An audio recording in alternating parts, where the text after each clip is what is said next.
Good morning. Morning. Great to be with you. I'm Heather Reams, and I am president of Citizens for Responsible Energy Solutions, and I am also chair of National Clean Energy Week. This is our 8th annual National Clean Energy Week, and we're excited that we've got 2 days of in-person programming. You know, with COVID, we were trying to figure out what's the best way to do things, and so we were online for a lot of those years. Last year, we had some in-person programming for about a half a day, and most of it online. And so now we are in person for 2 days and also streaming. So wanted to let you all know that this is being recorded. So if you are unable to stay for the entire programming, you can also catch it online. And for those of you who are tuning in online, hello and welcome. This is an exciting week for us as we come together to celebrate American clean energy leadership and innovation. We've made remarkable strides over the past year, driven by many of you in the room and watching, to increase energy production and lower emissions. Today we are kicking off our flagship Policymaker Symposium. Over the next 2 days, you'll hear from industry leaders, policy experts, members of Congress, and administration officials who will shed light on our nation's clean energy successes and the challenges we have ahead.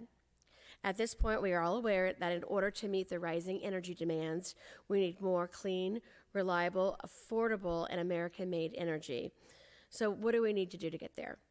Today, we have an exciting lineup to help us give us a roadmap for that. We'll hear from Capitol Hill experts about what we can look forward to in the 119th Congress. There is life after November, as we were talking about. We'll talk about the climate and tax law. We'll explore the importance of American energy export leadership. We'll highlight the incredible progress and development across the United States resulting from clean energy tax credits and incentives, and discuss rural America's role in our clean energy future. I'm particularly passionate about thinking about the transformation of rural America and the role that it plays, so I'm pleased to see that there's a panel this year. Finally, we'll underscore how American innovation drives down industrial emissions. We'll hear from a bipartisan group of lawmakers and officials from the administration along the way. So I'm excited. I hope you are too. I know it's the morning, but we're going to rock and roll. But before we get started, I wanted to thank our sponsors. This would not be possible without our generous sponsors. This event is free of charge for anyone who wants to tune in and listen or attend, and that is all due to our sponsors. So we're very, very grateful for those who support National Clean Energy Week. And a bit of housekeeping, there will be, for those of us here, there will be lunch served at 11:45. So just I think we'll have some breaks built out along the way to be able to network and to take any calls you may need as well. We also have a National Clean Energy Week app. I'm not the app expert, but someone will be briefing you on that a little bit later. So again, thank you so much for joining us, and I think we'll just get started. I'd love to introduce our first speaker on an Armchair panel with yours truly, and Hunter Armistead, who's the CEO and founder of Pattern Energy. Hunter has been at the helm of one of the leading renewable energy companies in the world. Since its founding in 2019, Pattern Energy has been a trailblazer in the industry, and much of its success is due to Hunter's visionary leadership. So Hunter, why don't you come on up and let's have a conversation. If you'll join me in welcoming Hunter up. Thank you. Thanks,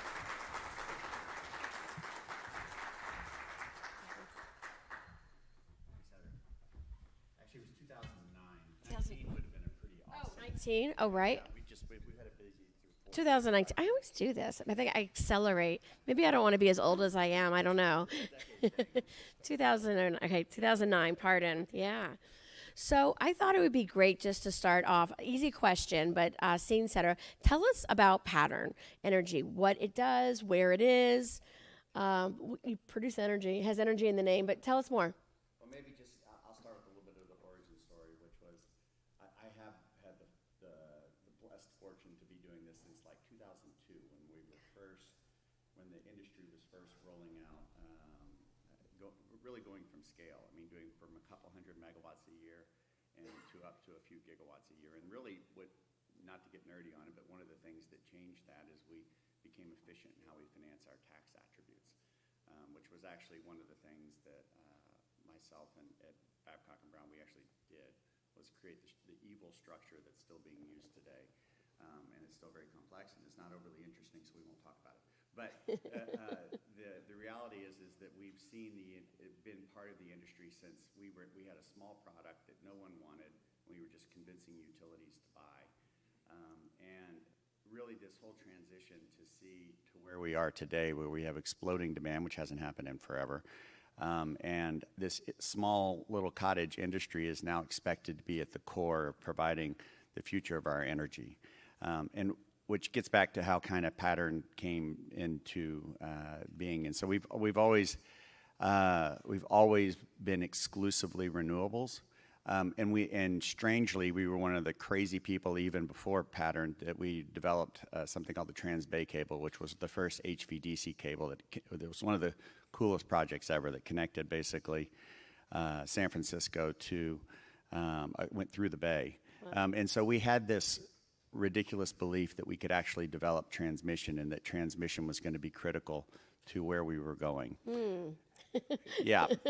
And you talk about being a voice of one at the time, or craziness of one. And so what Pattern has been, and we were formed out of the financial crisis, and came out, and now, and I feel like the things that has made us unique is we have been on the edge of some of the more transformative projects and transformative things that have been out there. And, as a company, we're one of the largest in generation. I think we're the largest in Canada, and we're the largest in the West of providing renewables to California. But we're mostly wind. And we do a lot of solar, but right now, and then probably the most distinguishing point is we've remained committed in believing that transmission was going to be necessary for us to deliver on the promise that we all are trying to achieve, which is decarbonizing our energy future. And there's not enough folks doing this. Maybe they're not crazy enough to do it.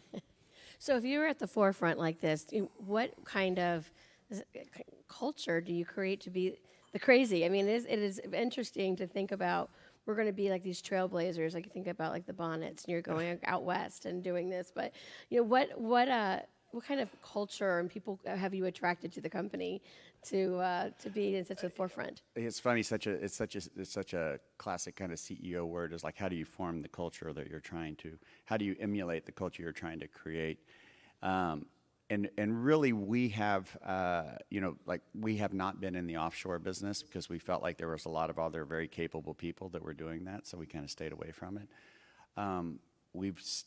It gets back to kind of understanding who you are at your core, and at our core, we're a development and execution machine. So we look for hard developments, and we've always been the view that the best way to actually also deliver for your shareholders is to actually work on something that is actually pretty hard. Mm-hmm. And so that's meant that we've missed a few things here and there, like we missed the whole solar wave in California, but we have stayed focused on seeing what we thought was next, and a few times we've been right. Well, thinking of vision, another vision question, kind of scene setting, but the vision for clean energy, where it's going, the demand is only going up for energy. How is clean energy meeting the demand? And specifically, of course, about your company and what it's doing. Forecasting, how are you meeting the needs of tomorrow? Well, I think that the thing that's really transformative about this industry right now is we've moved from an industry basically where we were just selling the power at the meter. We were a very small component of the mix. Think about, the stack, which so few people really go deep enough to really understand how our ISOs operate.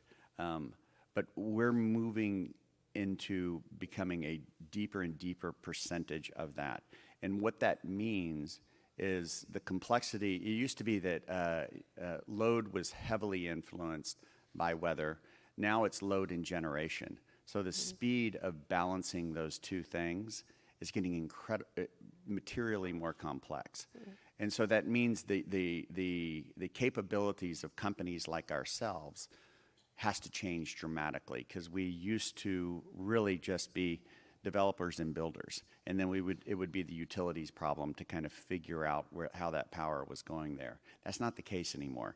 We have an explosion in demand. The majority of the demand is actually coming from not necessarily utilities, and so as a company, we have to own, being this bigger piece of it, and taking on some of the scheduling transmission across multiple areas, balancing generation, understanding the value of shape so that you can blend wind and solar. I guess what I'm saying is the industry's having to grow from being largely a real estate and right to build group to an actual energy enterprise. And that's a meaningful transition that our company and our other companies have to make, and that's exciting. So another exciting project specifically is SunZia, and if you haven't heard of that name, you may have heard and thought it was a spiffy drink or something, but it is I think the largest wind project in the world or the United States. It's at least China's probably got something. Right, I'm sure they may cooked up right say, now. yeah. I'm not sure that all those turbines are running, by the way, but think of it. I mean, the scale of it is so overwhelmingly large. Think about it this way: it's $11 billion. It provides more energy than the Hoover Dam. It's more than 3 times the size of the next largest facility, which we also built in New Mexico, called Western Spirit. And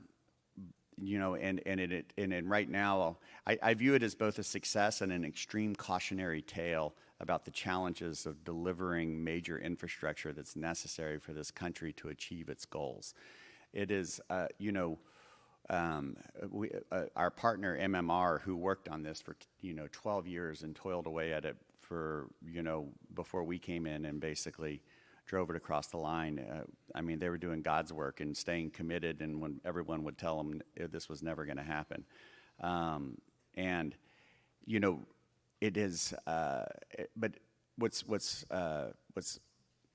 not a happy moment for our. We have one very large, high voltage project going on in the U.S. Look what's going on in China, and basically they're building their infrastructure highway system with an awareness to be able to move hydro and power and all across their regions. Right now, we have one project, and that's a project that was done by an independent company with no public funds, and if we're going to, well, I think one of the most exciting things, I think policy-wise, that seems to be going on is everyone seems to finally get you can't meet the energy security of the future with a growing demand without investing materially in basically the infrastructure that allows you to deliver it, which is this. There's a lot of talk about it. The question is, what are we going to do about it? So the SunZia project itself is in New Mexico. That's right. And it's meeting demand in the west to California. I'm just thinking, is it California? Yeah. Good question. Not everybody. I wish I could show my cool little map, but basically, it takes 3.5 gigawatts of wind that is built around the New Mexico area, and it basically converts it in from AC to DC, because you can move much more power in DC. And moves the power roughly 550 miles, basically to the Phoenix area, which, as you know, has a lot of demand growth right now. Absolutely. And then basically utilizes other transmission to basically move the majority of the power into the West or into California. It's going to be online in 18 months. How long has it been in development? That's the embarrassing part. But like I said, I was actually at Sarah Week, and one of the things, it was funny, they were doing like what was happening when SunZia started.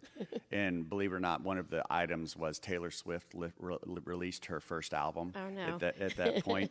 And so it basically, SunZia is exactly as old as Taylor Swift's career, which is, I'm not sure if that's and it was funny. I'm never going to forget this, by the way. Yeah. And the other funny part too is because I actually like Taylor Swift, but whatever. But I said that on the thing, and I walk into the room, into my office, and some of the younger people, I said, I heard what you say about Taylor. That was awesome. And I was like, what? Anyway, Yeah. bad diversion, but it took that long. And that was dealt with by our partner. We kind of came in the last 4 years and re-permitted it because we built Western Spirit and re-sited it to go along the same line to reduce the impact of the transmission line on our military operations, which is where this was, which was a really big deal, by the way. So it was, call it 12 years. Maybe it was 14, but I was only in it for 4 or 5, but they were long years. And really, we need not just one of these; we need 30 of these. Right. And there's movement. You can even see that, with the recent bill that's kind of making with EPRA making it through.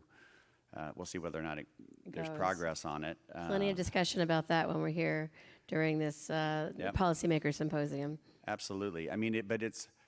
I was asked this question by, I think it's one of my college roommates. He's like, well, why aren't we building more transmission all across the country? What's holding us back from doing this? And the two most material things that are holding us back, in my opinion, are really judicial reform and, specific time periods, and because the beauty of the U.S. and open is anyone can have a problem with anything. Right. And we did everything we could to engage the communities. Our sport is the op-ed that was written by the Audubon about the project and the impact and how we redid it and then respond. Like, so many people are excited about it, but it just takes one to not be. Right. Right. So judicial reform, and the second one, which is also such an exciting thing, but cost allocation. Mm-hmm. Yes, yeah. and those are, I think, the two most material ones. If I had to put the third, it'd probably be permitting reform. But believe it or not, the first two are some of the most, because you're always going to be challenged, and as long as you can get it quickly and get it over with, then we can consider the merits. So having something more reliable in timelines for permitting or judicial reform, these are areas that would create. You hear a lot like it's going to create more certainty for developers. The other side of it, there's a concern that it's going to reduce engagement of the community in some way. How do you? You're citing that judicial reform is important, for instance. So explain why that is so important. Well, right now, first of all, in order to build out the infrastructure for us to do the energy transition, right now, if you look at, this is not also a proud statistic, I think it was 74% of the projects that are ultimately stopped as a result of challenges are all renewable energy or infrastructure type projects. So there is a massive overhang on this issue. And really, the bigger, you have to have standards as to how you're approaching it. And if there's anything we have learned through our 20 plus years of being development is a local game. It's an extremely local game. And we exist in our local communities.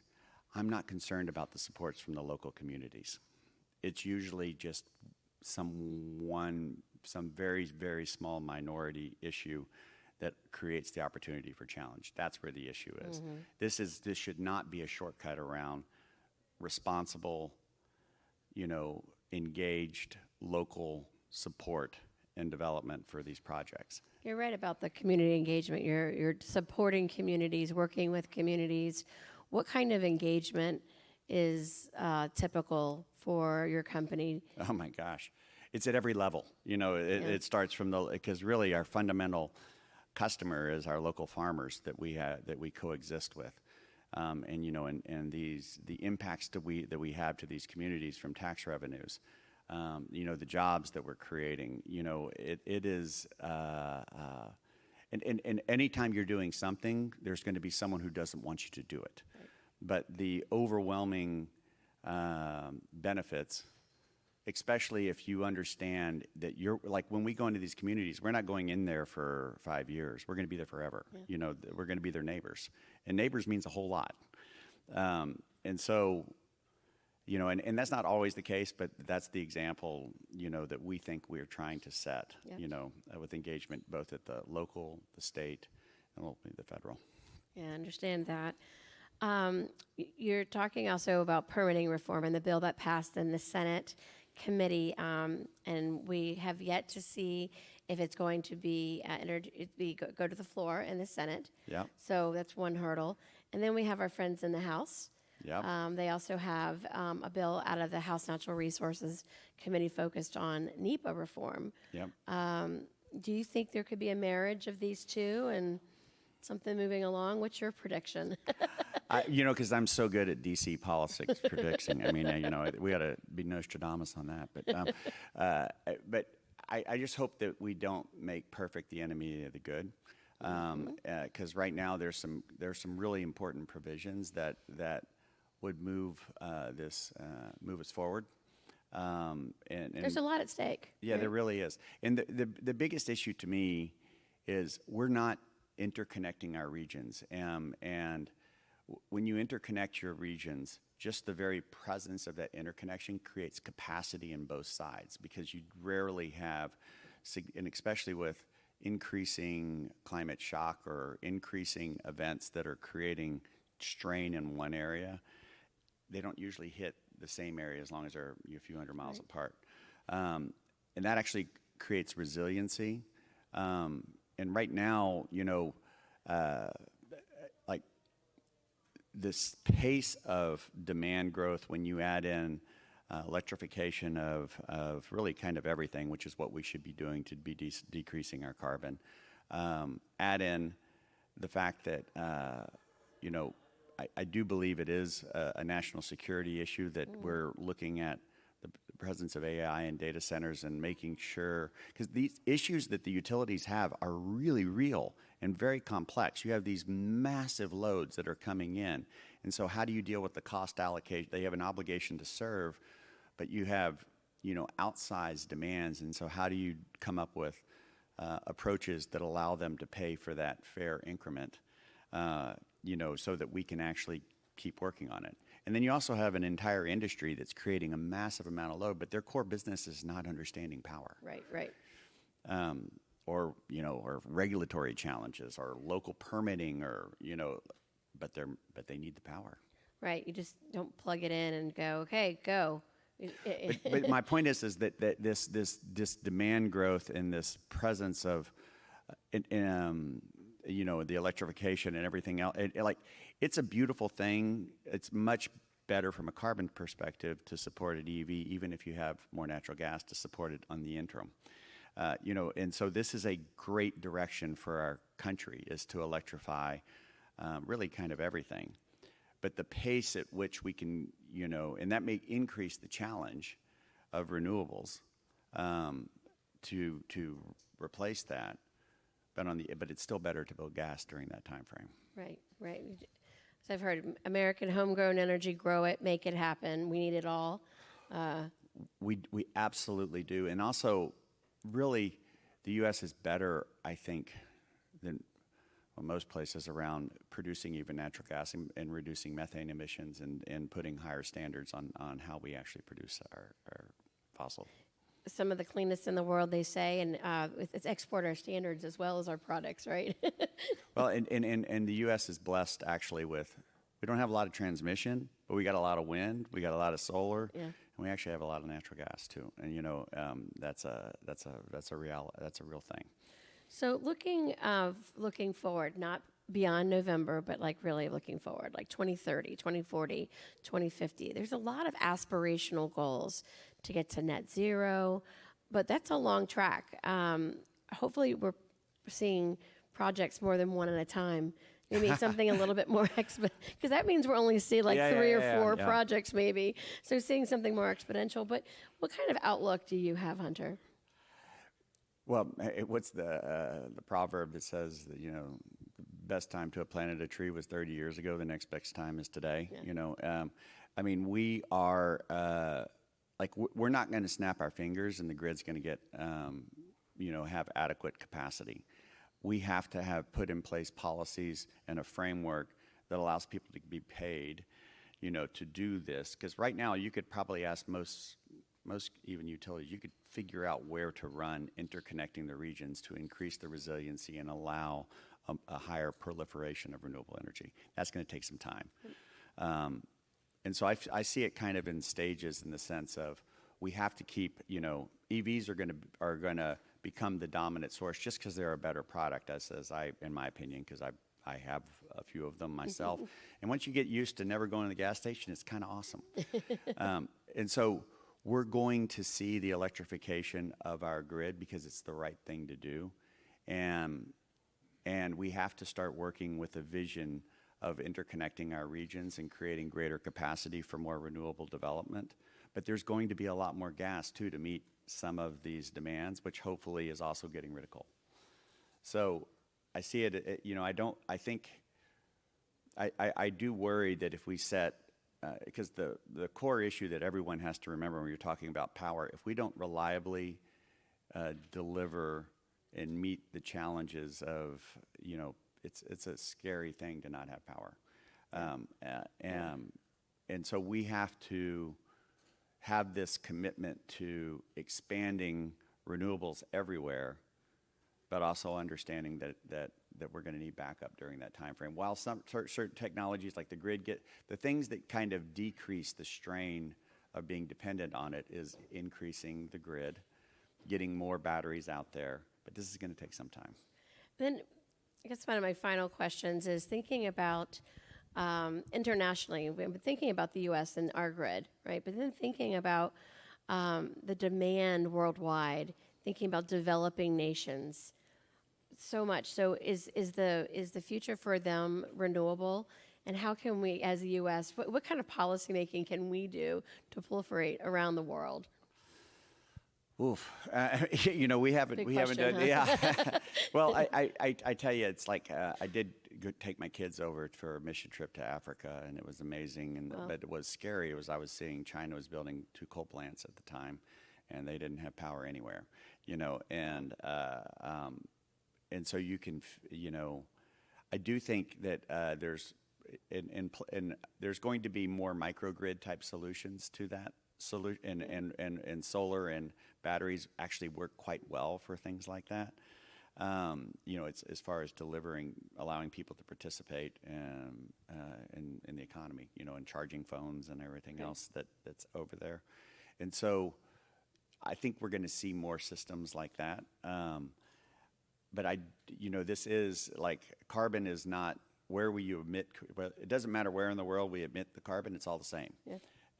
And so, doing the right thing over here isn't just enough. We need to create the opportunity, but with a full respect and understanding that we're trying to elevate the standard of living across the world. Right. And so we have to find ways to provide access to energy in developing countries. I don't know that Pattern itself will invest in developing countries. I don't see that happening. Yeah. We do better when we kind of understand the rules, but it seems to be a lot to do here in the U.S. Right. Actually, quite a lot, and so that will be where our focus is. But I do think that especially the combination of batteries, solar, and some wind is going to create the opportunity for maybe not in developing countries to not build grids up like we've done in the U.S. Kind of hopscotch a little further. And and then fix that smaller problem. But it's really when you get into the large industrialization that you got to get to the bigger loads, which we have here. Right. Yeah. Well, this has been wonderful. I feel join me in thanking Hunter for spending his morning with us and kicking off our National Clean Energy Week Policymaker Symposium. Thank you so much. Thank you. I think my notes tell me I'm supposed to turn it over to one of my esteemed colleagues, Christina, so let me do that. Thank you all. Thank you. Thank you, Hunter and Heather. I think it's pretty iconic that you both have had run as long as Taylor Swift. I don't think I'm going to forget that after today. Now, it is my pleasure to introduce our next panel, which will explore what to expect for energy, climate, and tax policy in the next Congress. So if they want to come on up.